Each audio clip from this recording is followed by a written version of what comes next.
Hello everyone, it is once again your favorite pixelated professor, the 8-bit academic, with another episode of rare 90s gaming nostalgia and bite-sized chunks of information regarding a wide range of topics that my ever-inquisitive mind has decided to latch onto and become extremely obsessed with.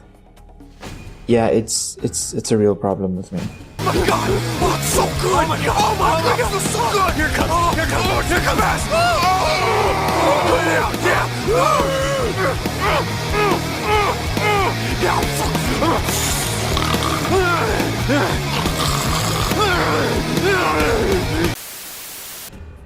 But anyway, today I will be showcasing an extremely rare PS1 era game that attempted to cash in on the success of the early Doom and Marathon games by trying to copy them, but for some reason choosing to leave out everything that made those games good, like violence and gore. In the first age, in the first battle, when the shadows first lengthened, one stood. He chose the path of perpetual torment. In his ravenous hatred, he found no peace, and with boiling blood, he scoured the umbral plains, seeking vengeance against the Dark Lords who had wronged him. And those that tasted the bite of his sword named him the Doomslayer.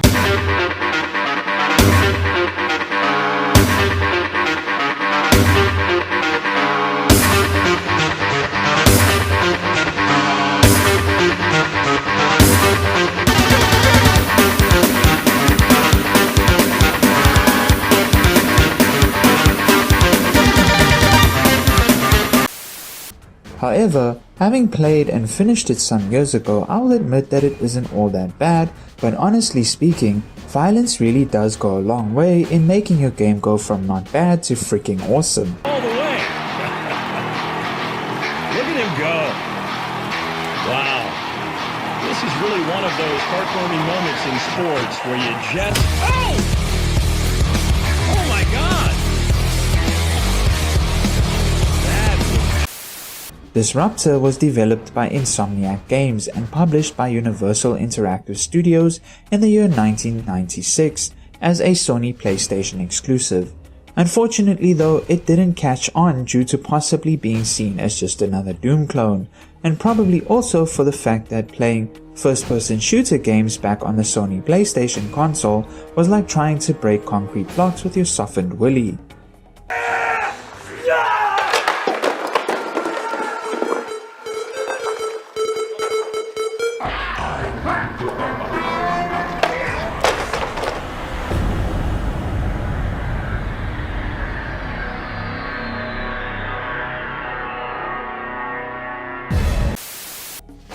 Disruptor also for some weird reason chose to use live action cinematic cutscenes rather than 3D animated ones like some other games did. I guess it was easier to do it this way and probably cheaper on the budget, but I must admit that they 100% look like something out of an extremely low budget 90s sci-fi movie. But anyway, despite its flaws, I still kinda enjoyed it, and even though the cutscenes are extremely cheesy, the story, which revolves around a psychically and genetically enhanced super soldier called a Lightstormer going full rebel mode when he discovers the truth about the nature of his missions and those in charge, was quite engaging. So today's topic was actually a request from one of my friends, after having watched the episode about the space race, link at the end of the video. In that specific video, I made a few jokes and memes about how the moon landing is considered a hoax by 25% of Europeans alone? So with my ever so curious mind, which also seems to have a thing for conspiracy theories, I decided that I would explore this extremely popular idea and how it all came about in the first place. Cue the X-Files music.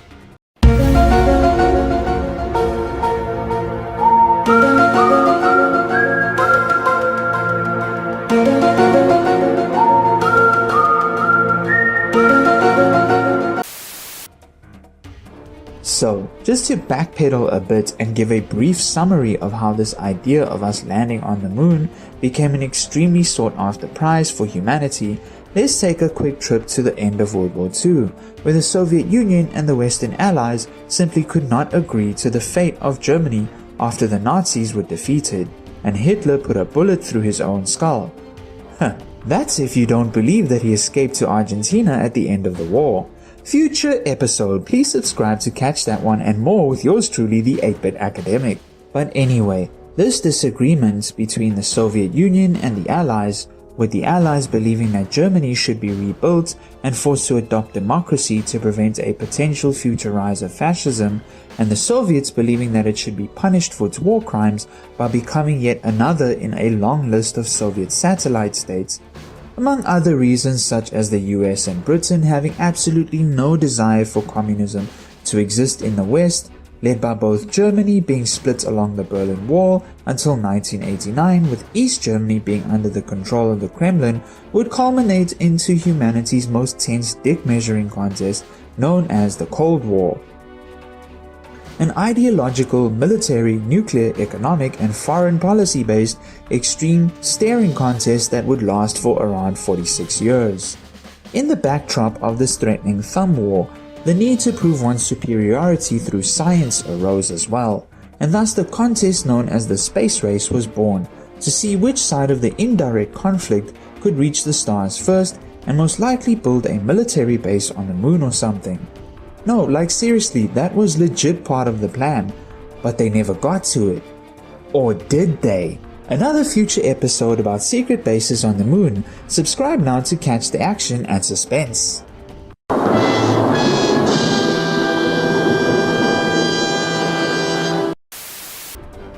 I already made a full episode on the Soviet versus American space race, however, so go check that one out if you would like to know more. Link in the description below and at the end of the video.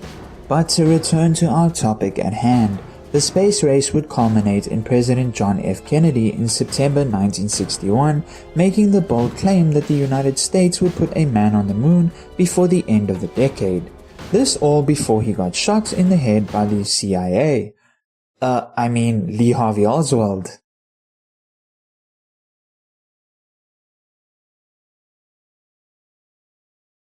FBI, open up!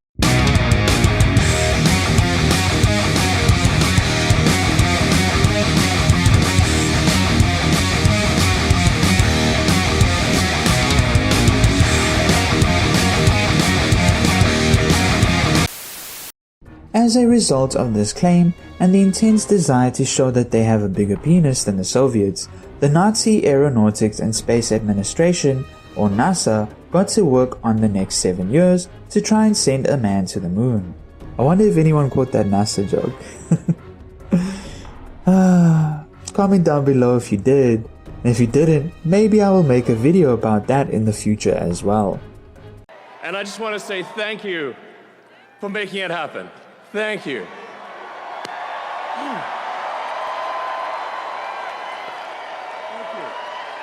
My heart goes.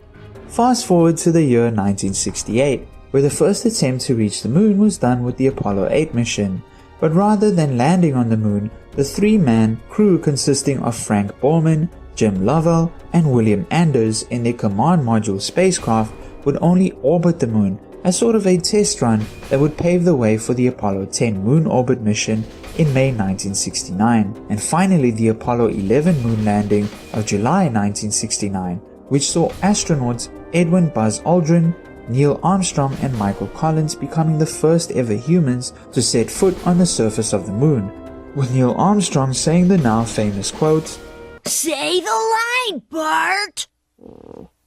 It's one small step for man, one giant leap for mankind. Though this accomplishment has been doubted by many members of the human population, with a lot of conspiracy theorists believing that the entire event was faked for the sake of saving face against the Soviets, who were also making massive strides in the Cold War era space race with their own moon landing missions. However, none of these were manned.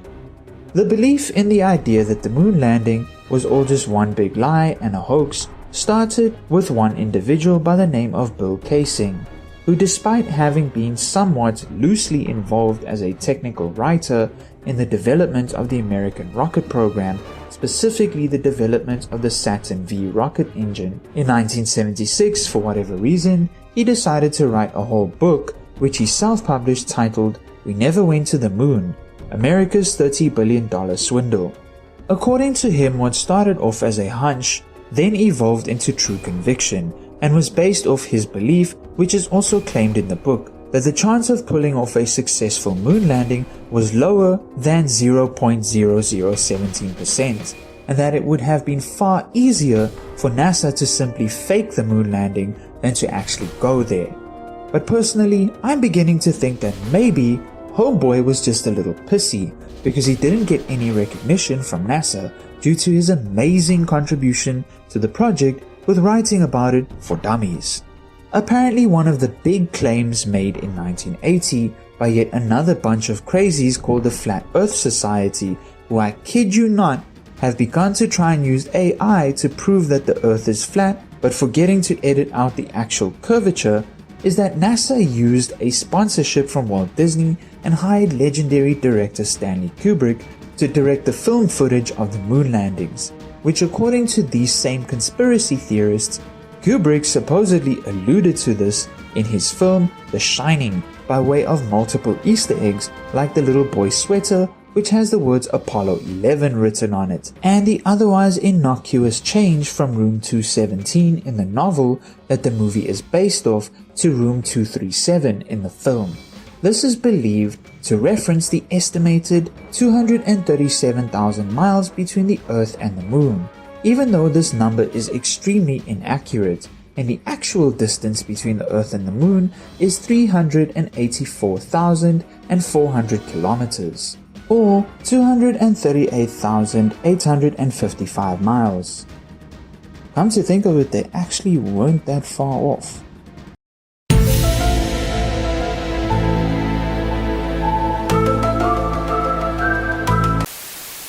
It also doesn't help that in 1968, a year before the moon landing, Stanley Kubrick released the film 2001: A Space Odyssey, which to this day contains some of the best visual effects and film sequences of outer space, which adds to the conspiracy that since he had such an insane ability to create highly realistic and convincing space scenes in this film, that maybe he was the best fit for the job of faking the moon landing.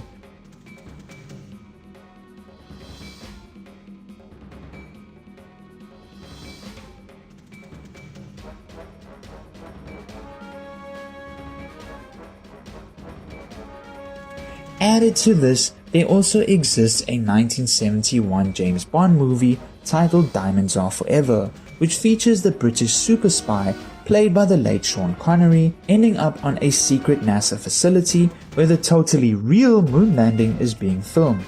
And to make matters worse, in 1978, director Peter Hyams Kassingian released a film called Capricorn 1, which revolves on a mission to Mars going horribly wrong, and after deciding to fake the success of the mission, each of the astronauts involved gets assassinated in order to keep them silent. Not to mention that in the 1970s was also a time of extreme doubt in the government in the United States, since this also happened after Richard Nixon's Watergate scandal, where he and his co-conspirators attempted to spy on the Democratic Party, as well as revelations involving informational cover-ups regarding the Vietnam War, such as the blatant attempt to downplay the war crimes committed by American troops. All of these things could be seen as contributing factors to why so many, at least at the time, began to think that the 1969 moon landing may have been fake, since if the government could lie about some things, who's to say that they weren't lying about that? One major reason, as I had stated earlier, for why NASA may have faked the moon landings is of course the ever so tense fart smelling contest known as the Cold War.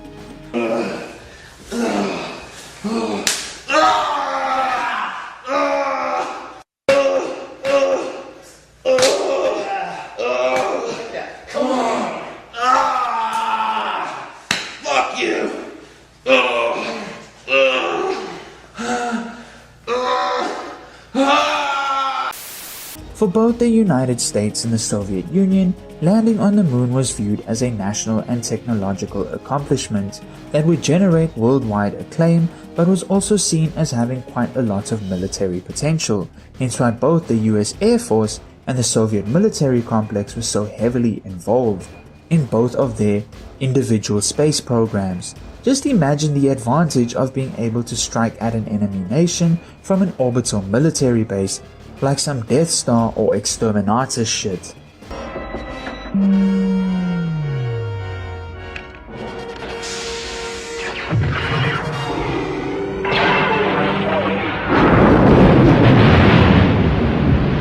But going to the moon would be risky and expensive, as exemplified by then President John F. Kennedy famously stating in a 1962 speech that the United States chose to go because it was hard, and on the opposite end of the Iron Curtain with Nikita Khrushchev boasting the accomplishments of the Soviet space program as being the first to even reach space before the US did.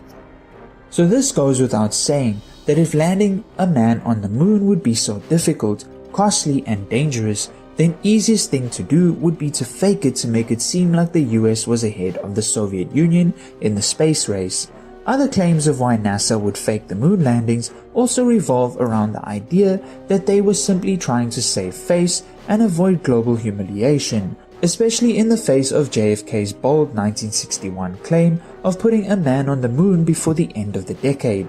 According to K. Singh's book, the $30 billion raised by NASA was actually used to bribe and pay off hundreds of people to keep the entire ordeal quiet. However, in reality, the entire cost of the Apollo 11 moon landing mission alone was in fact $355 million at the time, which adjusted for inflation today is around $3.1 billion.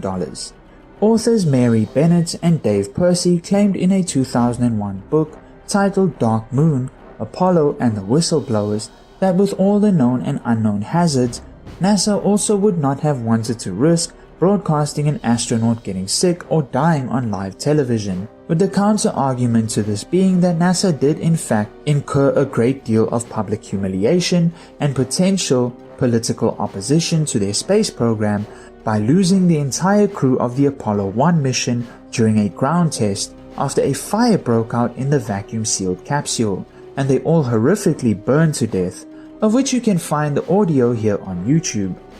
And trust me, it's pretty fucking grim. This tragic incident of course then leading to NASA's upper management team being thoroughly grilled and questioned by Senate and House Representatives' Space Oversight Committees. Not to mention that in 1981, they actually did have an entire space rocket blow up on live TV, which killed the entire crew as well. So yeah, that reason for why they would hoax it, at least for me, is a lot of bullshit, since they already had 2 incidents of astronauts dying during their space program.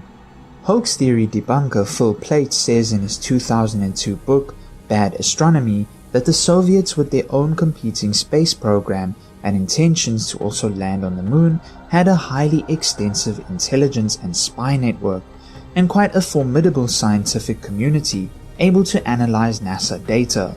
He asserts that they would have definitely cried foul if the United States tried to fake a moon landing, especially since their own attempts at landing on the moon had failed despite only being able to send probes. Proving a hoax would have been a huge propaganda win for the Soviets and would have discredited their political, military, and economic enemy, the United States. Instead though, in the 3rd edition of the Great Soviet Encyclopedia, there exist many articles reporting the NASA moon landings as factual, such as its article on Neil Armstrong. The article on space exploration describes the Apollo 11 landing as the 3rd historic event of the space age, following the launch of Sputnik in 1957 and Yuri Gagarin's flight in 1961. So one has to ask the question, if NASA moon landings were fake, then why didn't the Soviets, who definitely would have been privy to that information due to the extensive spying both nations did on each other during the Cold War, use that to win the ideological propaganda war between the 2 nations? It would have definitely swayed global perception in their favor and against the US. Conspiracist Bart Sibrel has argued that the Soviets did not have the capability to track deep spacecraft until late in 1972, after which the last 3 Apollo missions were abruptly cancelled.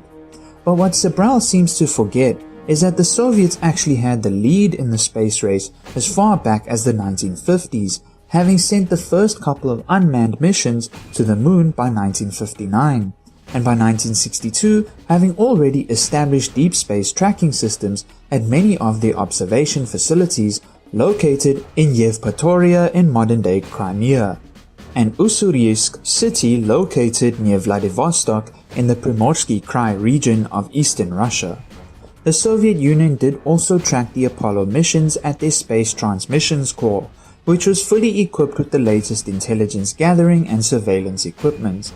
Vasily Mishin, a former Russian engineer, stated in an interview in the article "The Moon Program That Faltered," describing how the Soviet moon program dwindled after the Apollo landings. So in other words, if these landings were fake, how were Soviets able to track them, and why did their own ambitions to land on the moon lose steam after the Americans beat them to the punch? If the Apollo landings were fake, surely the Russians would have exposed the lie and have continued in their own attempts to land on the moon so that they may appear as the heroes in the Cold War story. Another potential reason that NASA may have faked the moon landings, according to some conspiracy theorists, is that it may have helped to distract the public from the Vietnam War, which by this point was already becoming extremely unpopular among American citizens. The reason to back up this claim is that many find it oddly peculiar that NASA stopped going to the moon around the same time the Vietnam War ended in 1975. However, already in 1972 did NASA decide to stop further missions since its budget was cut drastically by 42%, as the US ramped up military spending from 1966 up until the last of the American troops were withdrawn from Vietnam in 1975. This puts an end to further missions to the moon, and the idea of possibly establishing a permanent base on its surface as well, which if you ask me, I think the moon having a secret base is far more plausible than the moon landings being faked, but as stated before, that is for a future episode. Many moon landing conspiracy theories have been proposed, alleging that the landings either did not occur and NASA staff lied, or that the landings did occur but not in the way that has been reported. Conspiracists have focused on perceived gaps or inconsistencies in the historical record of the missions. The foremost idea is that the whole crewed landing program was a hoax from start to end. Some claim that the technology did not exist to send men to the moon, or that the Van Allen radiation belts, solar flares, solar wind, coronal mass ejections, and cosmic rays made such a trip impossible. Aside from this, depending on which conspiracy theorist you ask, the filmed footage allegedly directed by Stanley Kubrick were either filmed somewhere in Hollywood or at Area 51, or if you recall my previous episode about the Montauk Project, that they were filmed at the secret underground facility on Montauk Island, according to the authors Preston Nichols and Peter Moon, aka Vincent Barbaric. I won't go into too much detail about every single conspiracy theory regarding the moon landing, otherwise this video will end up being way too long, and it is already pretty long as it is. But here are a handful I have picked and the reasons for why they are debunked. But if you are interested in reading into this a bit more, I will link to the various articles and web pages I have found regarding the matter in the description down below. According to some conspiracy theorists, one of the first glaring signs that the moon landing is fake is that the shadows in the various photos are not parallel, arguing that if the sun is the only light source while walking on the surface of the moon, then surely they should be parallel, thus proving that the entire mission was filmed in a studio with multiple light sources. But honestly, fucking hell, this is a dumb one. Look, just go outside in the late afternoon, look at the shadows on the ground, and you will see for yourself they aren't parallel. But I feel like there will be at least one person that is going to say that these images I used are made by AI, because apparently everything nowadays is. Oh yes. Motherfucking AI. The second reason we may have not gone to the moon, which honestly makes far more sense than literally all the other conspiracies surrounding this, is because we may not have found a way to bypass the aforementioned Van Allen radiation belt. which is a zone of highly radioactive particles that surrounds the Earth, and believe it or not, actually has an effect on high-flying aircraft as well, causing them to be hit with small doses of radiation. The Van Allen belt is made up of specific regions around the Earth's magnetic field, wherein high-energy particles from the Sun sometimes get trapped, causing them to have extremely high levels of radiation, which can be deadly to any people attempting to travel through them. If that is the case, how did the Apollo astronauts travel through the Van Allen radiation belt and out of Earth's orbit unharmed? Surely the amount of radiation would have killed them, thus proving that the moon landings were a hoax. Well, the answer to this lies in the fact that the Van Allen belt isn't just one thick continuous layer of radiation that covers the entire Earth, and that there are spots where the radiation levels are significantly lower, making them safer to travel through. But aside from this, the main key to not getting turned into a fallout ghoul by radiation Hello there, smooth skin. is to simply not linger in them for too long. And due to the power and speed of what were essentially nuclear rockets without the exploding warheads, it wasn't too difficult to avoid for the astronauts in the Apollo missions. But of course, speed and power aren't the only things required to get through them safely. It took a fair amount of engineering and technological development to create materials and shielding to prevent any serious amount of radiation from reaching the inside of the space shuttle where the astronauts and electronics were housed, which was okay for them since the human body can in fact withstand certain small doses of radiation in short periods of time without it having any lasting effects on one's health. A fun fact is that your body actually gets blasted with small doses of radiation on a daily basis. It's the high doses that are particularly deadly for human beings. In terms of the materials used to create this special shielding to protect the astronauts from being spirit bombed with massive amounts of radiation by the Van Allen belt that surrounds the Earth, NASA used a combination of aluminium and other alloys to create a solid outer skin for the command module, since aluminium has been proven to be effective in blocking both alpha and beta radiation. They also then proceeded to create thermal insulation by covering the command module where the astronauts were housed and the lunar module with which they would descend to the moon's surface with layers upon layers aluminized caps and foil to boost the anti-radiation shielding. But as mentioned before, the main key to avoiding high exposure to radiation in the Van Allen belt was to make sure to pass through it very quickly, which the denuclearized ICBM rocket that was used had absolutely no problem of doing. And yes, you did indeed hear that right. Early space rocket technology used modified ICBMs that were initially indeed for nuclear warhead delivery, but were adapted for space travel and to meet NASA's needs. These were used at the time because they were the most powerful and capable forms of technology that were able to break through the atmosphere, since all ICBMs even to this day are designed specifically to enter orbit before returning to Earth to deliver their nuclear payloads on whichever unfortunate nation decided to piss off one of the current nuclear powers, like Russia, Israel, China, and the United States. The next big alleged hole in NASA's story is that in many of the supposed moon landing photos there appears to be no stars in the background. If the image was really taken on the moon, shouldn't the sky be filled with stars? After all, there's no atmosphere to distort the image, no clouds to interrupt that glorious view.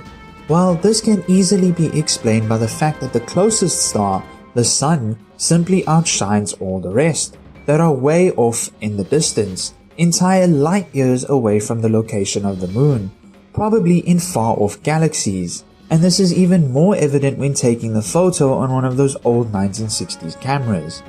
Maybe when Elon Musk finally goes back with his SpaceX rocket, they should take the latest iPhone with them and do a TikTok live stream. Conspiracy number 4 claims that the moon landing has to be fake because the photo where Buzz Aldrin was saluting the American flag and a pure display of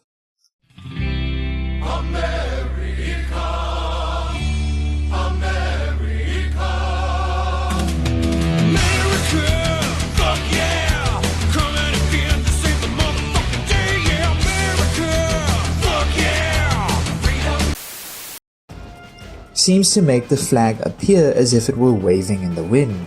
And we all know for a fact that there is no wind on the moon because the moon has no atmosphere.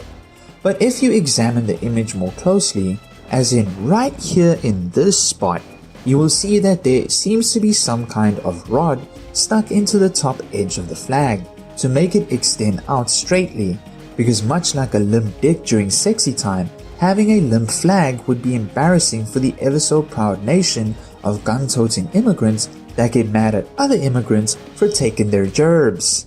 They took our jobs! Yeah, they took our jobs! They did! They took our jobs! They took your jobs! They took your jobs too! They took our jobs! They took your jobs! They took your jobs! They took your jobs! And the last major issue with the moon landing that conspiracy theorists have is that if we really went to 1969, then why didn't we go back? Well, it turns out we actually did go back 6 more times between 1969 and 1972, and all of these were moon landings as well, meaning that there have been a total of 12 people that have set foot on the moon. As for why we didn't go again after 1972, well, I kind of already covered that earlier, and that's simply because after JFK's bold claim of landing a man on the moon by the end of the decade, that was the 60s, and having officially won the space race against the Soviet Union, the US government simply had no more interest in space travel and further space exploration, because after all, like I had covered in a previous video, which I will link to below, the space race was never about scientific discovery to begin with, and only about proving that the US was technologically and scientifically superior to the Soviet Union, who were their political and ideological enemies. So going to the moon was never about actually studying or researching the moon, but only to flex on the Russians, and to be able to boast about having the capability to achieve what no other human civilization has done before, which those commie Russians simply couldn't do because they suck, according to the average freedom-loving American. Do not underestimate the power of competition and aggressive rivalry. Street Fighter's Ryu and Ken is proof of that. So, Russia and America had proxy wars where they'd use other countries to fight with. Is that a bit like picking a character to do your fighting with in Street Fighter 2? Well, I think throughout human history there's been a tendency to try and use other forces, fighters from other lands to help do the fighting. Right, so exactly like Street Fighter then. If this was Street Fighter 2 and the Americans chose the character Ken, would the Russians pick Zangief because he's from the Soviet Union? Or would they go for someone like Dal Sim? Obviously he'd be a better choice because he can dive kick over Ken's fireballs. So, since the space race was over and the US of A succeeded in landing a man on the moon, the US government started to cut NASA's budget drastically over the years to come in order to divert them into other Cold War era efforts, such as ousting democratically elected presidents who simply had one phone call with the Kremlin, trying to assassinate Fidel Castro over 638 times and failing every single fucking one of them attempts, overthrowing governments that said they need their natural resources to develop their country, attempting to figure out mind control via the use of psychedelic drugs in the MKUltra experiment, using millions of dollars to unlock psychic powers in human beings like in Project Stargate, increasing their military budget to try and win a war against some AK-47 wielding rice farmers in Vietnam, and spending even more money on those big cylindrical objects that make up their nuclear stockpile. With this now limited budget and not being able to invest further research into developing better tech for space travel, NASA ended up halting future plans to travel back to the moon until Elon Musk came to the rescue. But if you think that only NASA suffered from this problem, you'd be dead wrong. Even the Soviet Union eventually decided to abandon all future attempts at landing on the moon due to multiple launch failures between 1969 and 1974, leading them to cancel the N-1 rocket program, and government focus shifted to other priorities such as spreading communism prior to the collapse of the Soviet Union in 1990. Hey guys, your old pal Cinnable here, and I want to make a video about why, to this day, after the time in history when it was founded, we still need communism. However, even though they abandoned their lunar landing ambitions, they did continue to contribute to other aspects of space exploration, such as further developments in satellite and rocket technology, as well as sending probes to land on Mars, the first woman into space, and constructing the very first space station in 1971.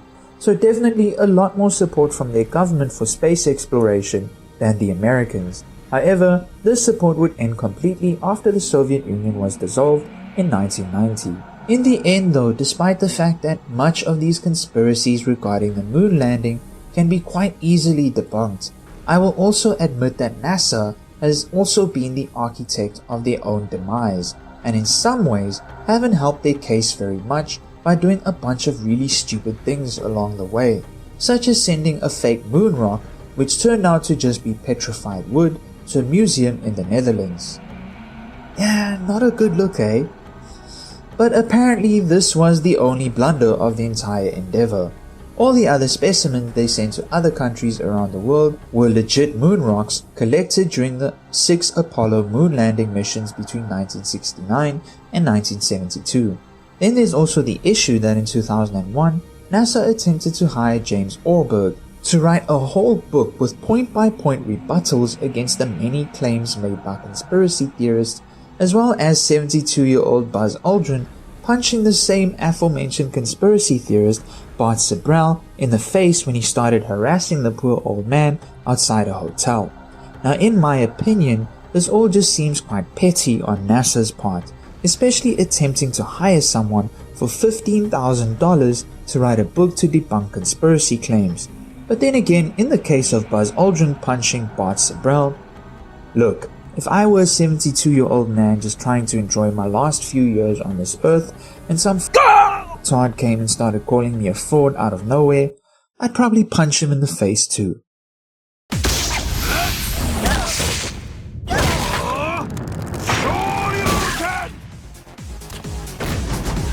There's also the issue of NASA cutting live feeds and then pretending it was a technical failure whenever something weird or out of the norm happens, like UFOs or UAPs.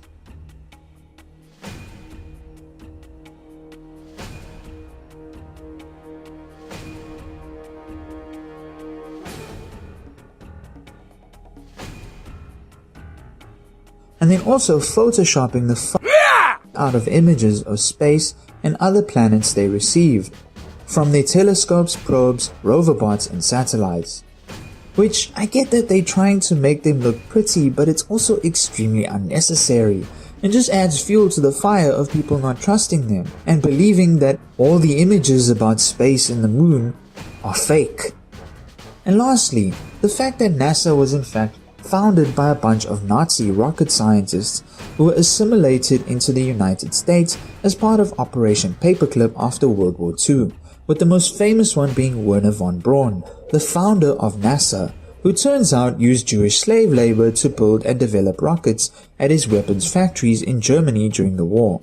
So as much as I personally do believe we landed on the moon, I also do understand why it's hard for some people to trust a government institution which has such a dark past, makes a lot of silly mistakes, and sometimes does blatantly lie or cover up certain bits of information, which also does a bunch of stupid things to try and prove how cool they are. Aside from all the things I had already mentioned that prove that the moon landings did take place, there is also the fact that there is quite a lot of inconsistency among conspiracy theorists, and that even individuals like Bill Kaysing have often changed the details of their stories over the years. Not to mention that he and other big-name conspiracy theorists like Bart Sibrel have made bank from their claims, and to me, that is one of the most glaring bits of evidence that maybe a lot of these fake moon landing conspiracy theorists may in fact be lying in order to gain a profit. There is always a book, a documentary, or other types of merchandise involved. If it were a real cover-up, then all of these people should have been silenced somehow. To me, what separates a real conspiracy from a fake one is how many people end up getting suicided or disappeared. Think of individuals like Edward Snowden, who had to flee the US for exposing that the government was indeed spying on people and collecting personal data online, and still are to this day. Or maybe Bob Lazar, who exposed the existence of Area 51, And while his claims of having worked on UFOs may seem outlandish, he has not benefited in any way, shape or form from his claims, and has essentially had his entire reputation ruined. What about the two whistleblowers, John Barnett and Joshua Dean, who died suddenly under very strange circumstances after they exposed the Boeing company for its lack of quality control, which led to thousands of plane accidents and deaths of hundreds of people? Or what of scientist Frank Olson, who was involved in the CIA's MKUltra project, who according to them at least, jumped out of a hotel window to his death in 1953. This after he no longer wanted to participate in the project and had expressed the desire to leave.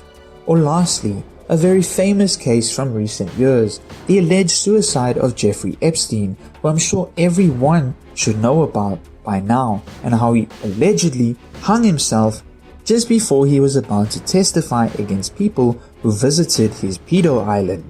And in my own country of South Africa, the many mysterious deaths surrounding government corruption scandals such as those of Thomas Murray, Charles Kinnear and Babita Dukanan, and the list could go on. My point is that if the government or any powerful institution really had something to hide, they would definitely start making people with the inside scoop begin to disappear, to prevent them from exposing the cover-up. If the moon landings really were faked, I'm sure that Bill Kaysing, Bart Sobral, Mary Bennett and David Percy, along with the many other people claiming this, should all be dead or missing by now. Not to mention the amount of people that would have to maintain such a massive lie, since more than 400,000 people were employed at NASA during the 1960s, and at some point, one of those people would have gotten too drunk at a party to keep their mouth shut.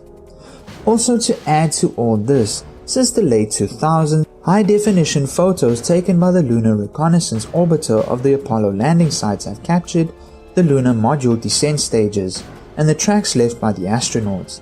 In 2012, images were released showing 5 of the 6 Apollo missions' American flags erected on the moon, still standing. The exception is that of Apollo 11, which has lain on the lunar surface since being blown over by the lunar module ascent propulsion system. Not to mention that other countries including India, Japan and China have all photographed the exact spots where the 6 Apollo missions landed via the use of lunar probes and orbiting satellites. They found the tracks made by the astronauts, the equipment such as the lunar rovers, the American flags planted, as well as other junk and debris left behind by the Apollo moon landings. And lastly, to all the people claiming we didn't have the technology back in the 60s to go to the moon, well, think again. By the late 1960s, we already had both rocket and jet propulsion, as well as aircraft that could utilize either one of these methods to travel, having already been invented by 1945, towards the end of World War II. ICBMs or intercontinental ballistic missiles were already a thing too, basically guided rockets that carried nuclear warheads that could fly into space first, travel around the globe before re-entering the atmosphere to release their payload and nuke the fuck out of the targeted city on the other side of the world that probably refused to give America oil. VR goggles were first invented in 1968, the first video game in 1952, the first computer systems during the Second World War, supersonic jets in 1953, the first aircraft to break the sound barrier in 1947, early stealth technology in 1964, and even the internet, or rather what would eventually become the internet, in 1967. And even if you believe the rumors, we may have even begun experimenting with anti-gravity technology in the 1950s. At least that is according to all the patents that were taken out around that time. And the experiments conducted by one Thomas Townsend Brown, but that is for a future video. The point here is that we definitely did have pretty advanced tech back in the 1960s, and yes, while the same tech, like the internet for example, is far more advanced now, the fact still remains that advanced technology did exist in some earlier form in the 60s, and that tech was definitely enough to get us into space. One thing that we can say for sure though is that both the space race and the moon landings were not accomplished due to scientific discovery or space exploration, as mentioned before, but once again, as all just part of the big woolly measuring contest between the United States and Soviet Russia to prove to the world whether communism or capitalism was better. But just because the moon landings were most likely real, that doesn't mean there isn't some other weird shit going on with the moon. Such as, why do we never see the other side of the moon, also known as the dark side? Why were weird underground structures found on the dark side? Why is there this belief, even among some scientists, that the moon might be hollow? And what about Apollo 20, the secret mission to the moon that allegedly took place in 1973, where astronauts encountered a being not from this Earth? But for all these questions, you will have to wait for future episodes, and maybe let me know in the comments which one of these weird oddities regarding the moon I should cover first. Anyway, this was yet another extremely long episode. There was a lot of ground to cover, and believe it or not, the conspiracy theory surrounding the moon landing goes even deeper. But unfortunately I couldn't cover all of it or this video would go on forever, so I decided to focus on the main ones. I have linked to all my sources down below however, if you wish to delve into the topic a little deeper. And before anyone calls me a paid shill, I f***ing wish I was a paid shill. Do you know how easy life would be? I would never have to worry about financial instability ever again. I'd be able to travel the world, throw diddy parties, buy lots of baby oil. Say, hold up, wait a minute, something ain't right. I was just kidding with all that baby oil stuff. Don't read into it too much. Anyway, that's it for this week from me, the 8-Bit Academic. If you enjoyed this video and would like to support my channel, please don't forget to leave a like and a comment to help me win the war against the algorithm. And if you'd like to see more, maybe consider subscribing and clicking the bell button so that you can stay updated on weekly episodes. Thank you all for watching, and I'll catch you in the next one. So please, whatever. Please, I want to reach 1 million likes. So please,